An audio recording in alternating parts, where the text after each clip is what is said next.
Assalamualaikum warahmatullahi wabarakatuh.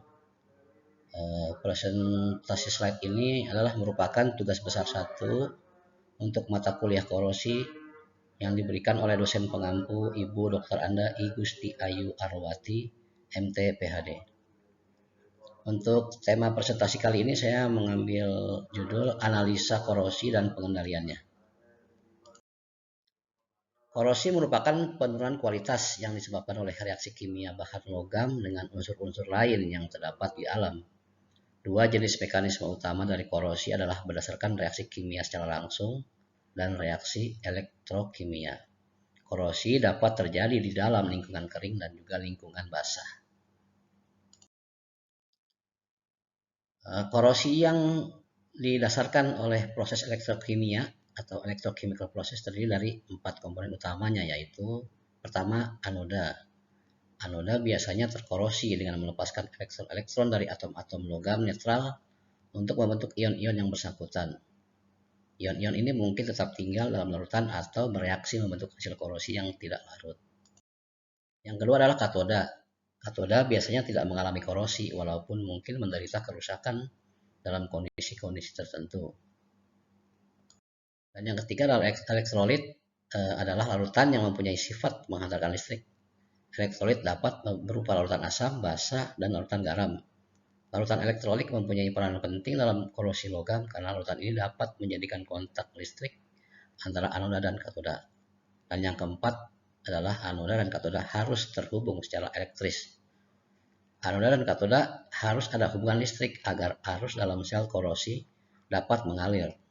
Hubungan secara fisik tidak diperlukan jika anoda dan katoda merupakan bagian dari logam yang sama. Nah, ini adalah merupakan proses dari sel korosi basah yang bisa kita lihat ada anoda, katoda, elektrolit, dan juga ada hubungan listrik.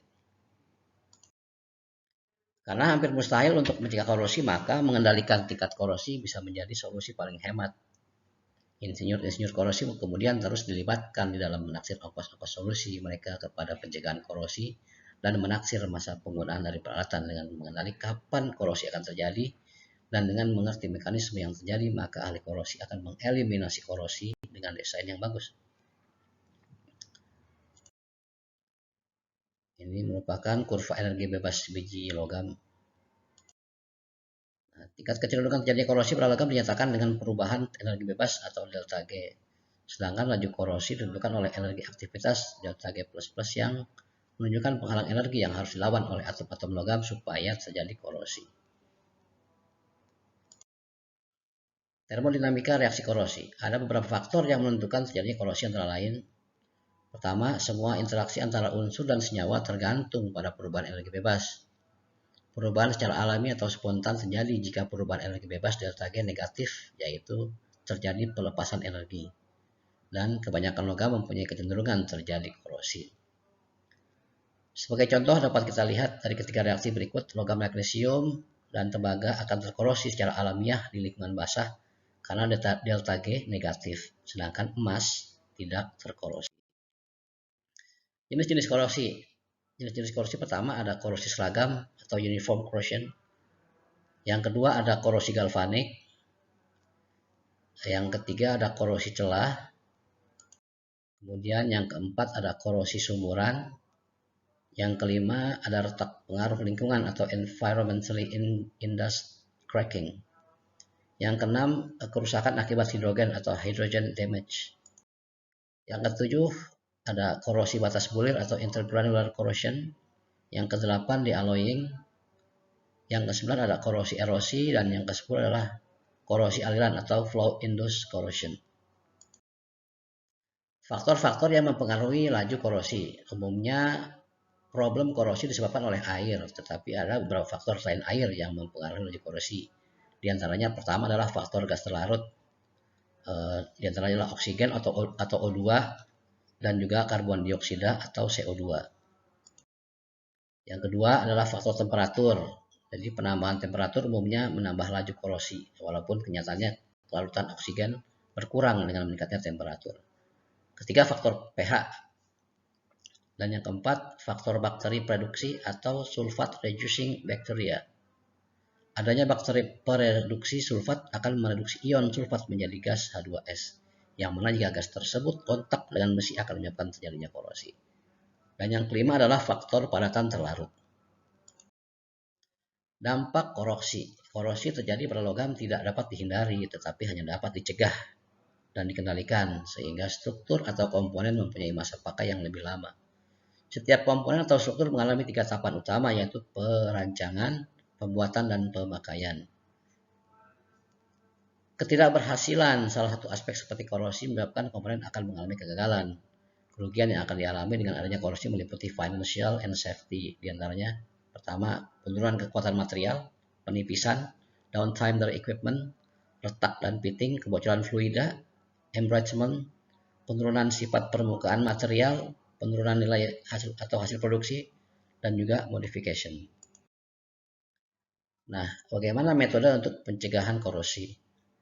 Dengan dasar pengetahuan tentang proses korosi yang dapat menjelaskan mekanisme dari korosi, dapat dilakukan usaha-usaha untuk pencegahan terbentuknya korosi.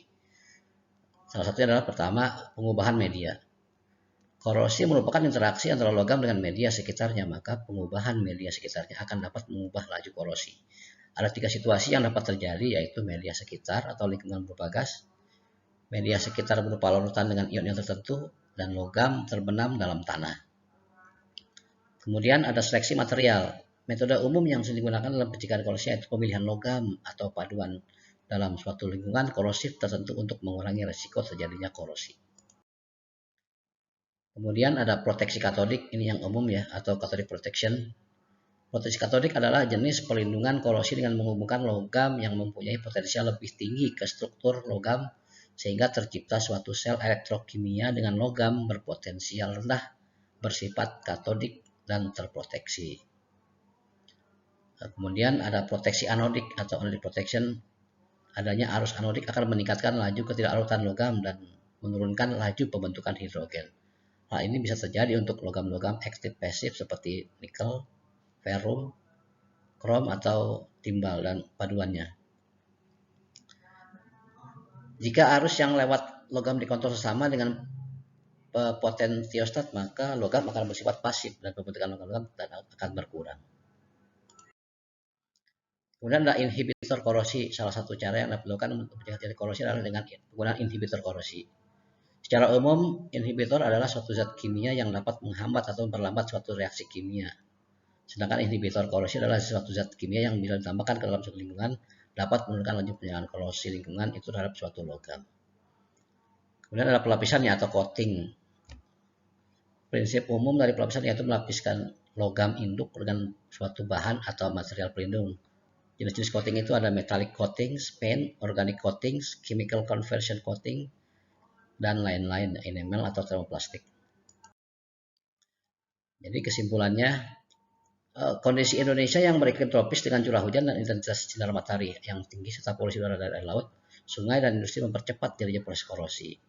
Korosi merupakan penurunan mutu logam oleh reaksi elektrokimia dengan lingkungannya. Korosi yang terjadi pada logam tidak dapat dihindari, tetapi hanya dapat dicegah dan dikendalikan sehingga struktur atau komponen mempunyai masa pakai yang lebih lama.